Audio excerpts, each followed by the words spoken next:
They spend energy on cooling and they hate glare. So to the sunny sides on the west and the south, we push the offices to the ground, and then we lift them up to the north, lifting all the housing up in the southwest sun. And in reverse on the other side, we sort of push the corner down, opening up the entire courtyard to have views over Amagerfællet, the surrounding landscape.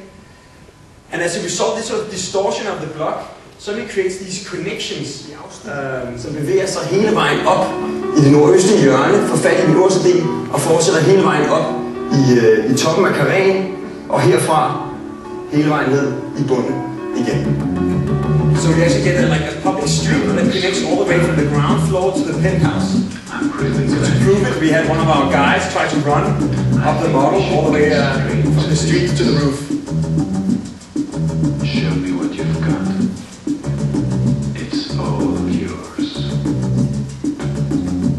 Yes, boss, I'm on my mind. I'll try to give you what you like. I can be soft, I can be hard. Let me do the big part, please.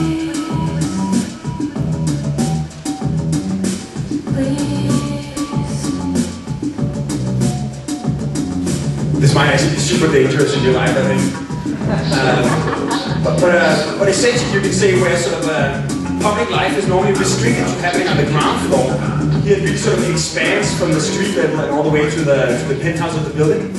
And rather than being sort of an architectural object that you contemplate from a distance, this aid house or the infinity loop is more like an urban condition that you can sort of explore and invade and inhabit on multiple levels throughout the entire block.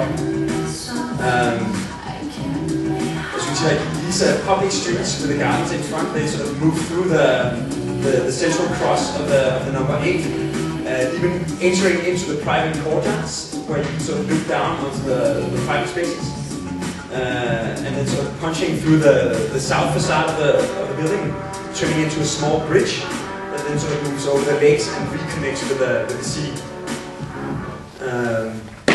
So the aid house, as we call it, is currently under construction. And here's some photos from the construction site. Some of our architects doing on-site supervision. And in fact, these guys are so-called traceurs. They do parkour.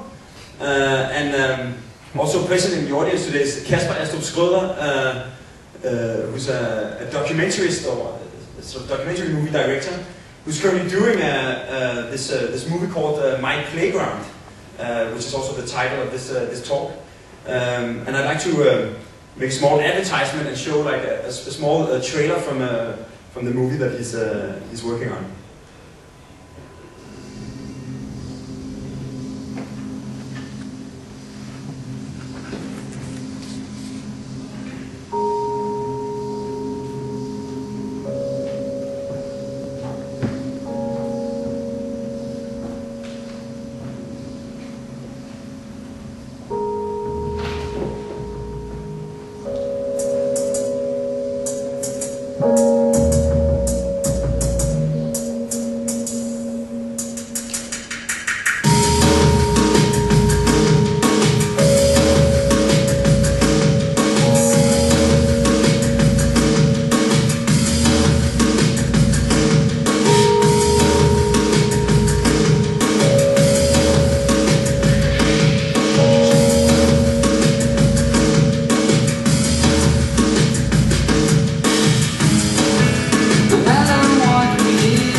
So as a sort of last thing, you can see just like public life has started to invade our buildings, and some of the ideas of the more sort of philosophical work has started to invade our private work.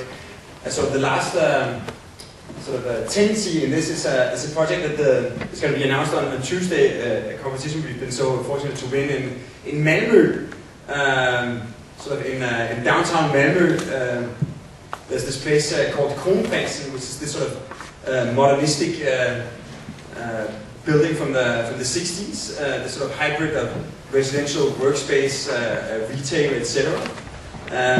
And right next to it, we were asked to do something called the World Village of Women's Sports. The scale of the project is more like what's called the Dronninggården here in Copenhagen. It's sort of a quite large urban block. And we were asked to do sort of a hybrid of sports facilities for women, health programs, like Malmö Högskola, the University of Malmö's their sports division, different kind of medical research into women's sports and residences and student residences. So quickly, our main idea was that there was one part of the project that we had to keep unbuilt because of some technical lines going through that we turned into a small street. The only place that leaves for the sports field is along it. So we used that to create sort of almost like a dense village of all these different sports programs, workspaces, and the university. On top of that, a series of residences, both for students and for seniors and for normal residents. And rather than doing the traditional Copenhagen perimeter block or Malmö perimeter block, we sort of turn it into these like peaks that allow views to pass on both sides, and sort of more of them, turning it into this little village of spires. And the entire roofscape becomes like a big public park, accessible for the citizens outside. So if you sort of move closer, the entire block, you have all the deep spaces of the sports facilities, creating almost like an archipelago of green islands that are the courtyards of the residences. They're sort of, when you're up on them, it feels like you're sort of like actually on the ground, but you're standing on a big sports complex. And you have almost these sort of Venetian bridges that connect the different programs. And as you move in the streets, you'll have like direct views.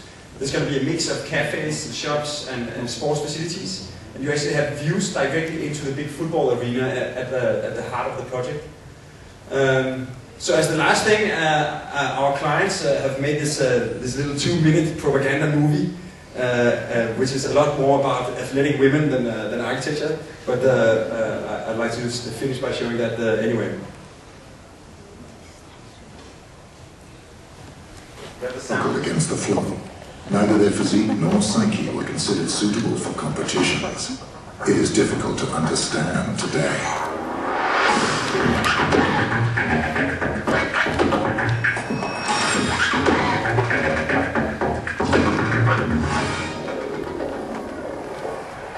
So let's write some new history.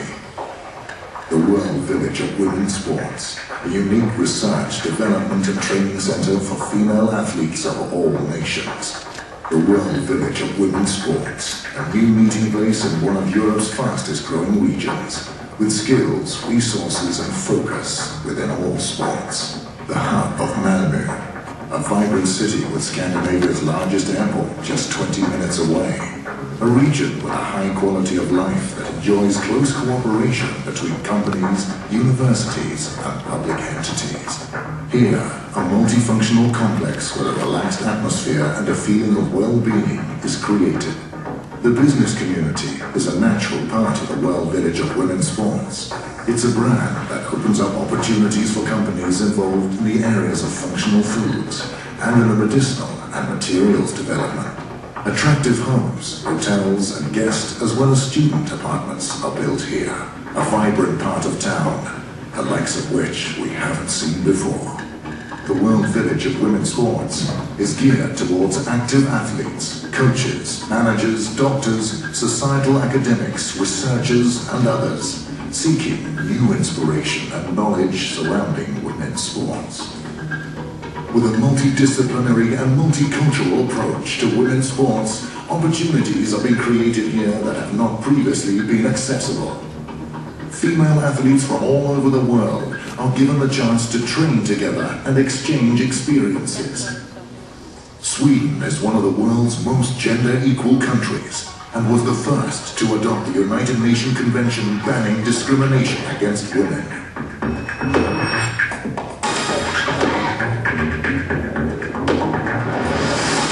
The World Village of Women's Sports, a given ambassador developing women's sports. So that should be clear now. Okay, well on that point, I'd like to say thank you very much to Bjarke, and